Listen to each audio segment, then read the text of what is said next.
आपके मन में जो कुछ भी है वो ले लो, क्योंकि ईएमआई तो है ना। इसी के चलते साल 2020 में इंडिया के 32 करोड़ लोग एक झटके में गरीब बन गए थे। रिपोर्ट्स के अनुसार इंडिया का मिडिल क्लास आगे जाके और भी ज्यादा श्रिंक होने वाला है। वो इसलिए क्योंकि बहुत से मिडिल क्लास फैमिलीज लोन्स को भरने में अपनी पूरी जिंदगी बिता दे रही हैं। इंडिया में मिडिल क्लास फैमिलीज इतने हैवी लोन्स ले रहे हैं कि खुद आरबीआई के गवर्नर को सभी बैंक्स में कहना पड़ रहा है कि लोन्स संभल के बांटें। हैवी लोन्स के चक्कर में बहुत सी मिडिल क्लास फैमिलीज लंबे समय तक डेब्ट ट्रैप में फंसी रहती हैं, जिससे वो लोग इस ट्रैप से बाहर ही नहीं निकल पाते हैं। आज की इस वीडियो में जानेंगे कि वो कौन सी गलतियां हैं जो बहुत से लोग कर रहे हैं और कैसे बचा जा सकता है गरीब होने से। जानेंगे इस वीडियो में। आज लोग अपनी इच्छाओं को तुरंत पूरा करना चाहते हैं, जबकि पुरानी जनरेशन के लोग पहले सेव करते थे फिर खर्च करते थे। लेकिन आज ऐसा बिल्कुल भी नहीं है और ये ट्रेंड कोविड-19 के बाद और भी बदल गया है। ईएमआई आने की वजह से आज लोगों के सपने तो पूरे हो रहे हैं, पर साथ ही वो डेब्ट ट्रैप में भी फंस रहे हैं। ईएमआई एक बेट की तरह काम करता है जो हमें बार बार फंसाने के लिए डाला जाता है, जिसमें अधिकतर मिडिल क्लास फैमिलीज फंसती हैं। इसका मेन कारण ये है कि मिडिल क्लास फैमिली के लिए सोशल स्टेटस मेंटेन करना ज्यादा इम्पोर्टेंट होता है। मतलब कि हमारे घर में कार, फोन, होम एप्लियंसेस जैसे फ्रिज, वॉशिंग मशीन, ये सब बहुत ही इम्पोर्टेंट होते हैं। कई फैमिलीज इन्हीं नीड्स को सैलरी की मदद से फुलफिल नहीं कर पाते हैं और वो सहारा लेते हैं लोन्स का। ये लोन्स इतने बढ़ गए हैं कि आरबीआई की डेटा के मुताबिक आज कंज्यूमर ड्यूरेबल के लिए इंडिया में पैसे लोन से लेने में हाई ग्रोथ दिख रहा है। यानी कि इंडिया में टीवी, फ्रिज से लेकर के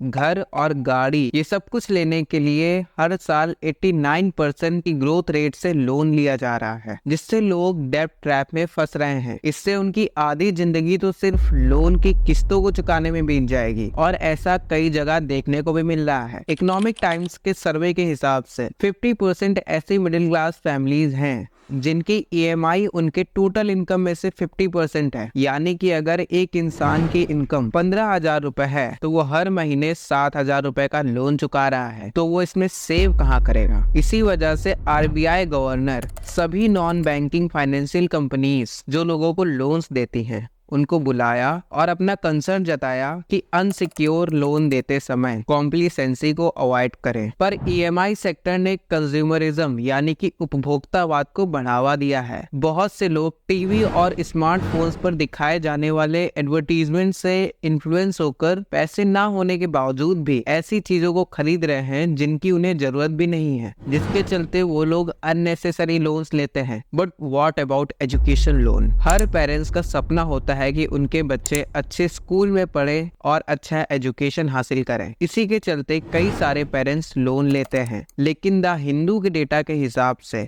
पेंडेमिक के बाद से मिडिल क्लास फैमिलीज का एजुकेशन लोन लेने में 4 गुना की बढ़त हुई है। इतना लोन लेने के बाद और पढ़ाई करने के बाद भी हम सबको पता है कि इंडियन एजुकेशन सेक्टर में कितनी ज्यादा प्रॉब्लम है। इतनी एजुकेशन के बाद भी क्या इंडियंस में प्रैक्टिकल स्किल्स डेवलप हो पाती हैं? तो इसका जवाब है नहीं। आज 80% Indians engineering graduates lack of required skills की वजह से अनएम्प्लॉयबल हैं। अगर किसी फैमिली ने अपने बच्चे को लोन के पैसों से पढ़ाया लिखाया, डिग्री दिलाई है, लेकिन उसके बाद भी उसे जॉब नहीं मिल रही है और मान लीजिए अगर मिल भी जा रही है तो सैलरी से आधे से ज्यादा लोन को क्लियर करने में जा रही है। इसीलिए मिडिल क्लास फैमिलीज के लिए ये कहीं ना कहीं एक ट्रैप जैसा बनता जा रहा है, जिससे वो फैमिलीज बाहर ही नहीं निकल पाती हैं। पर इसका मतलब ये नहीं है कि लोन बुरी चीज है। वेद, मनुस्मृति और संस्कृत टेक्स्ट में कुशीदा, वर्दुषा, वृद्धि, ब्याज जैसे शब्द मिलते हैं जो लोन पर किए जाने वाले इंटरेस्ट को दर्शाते हैं। वहीं कौटिल्य का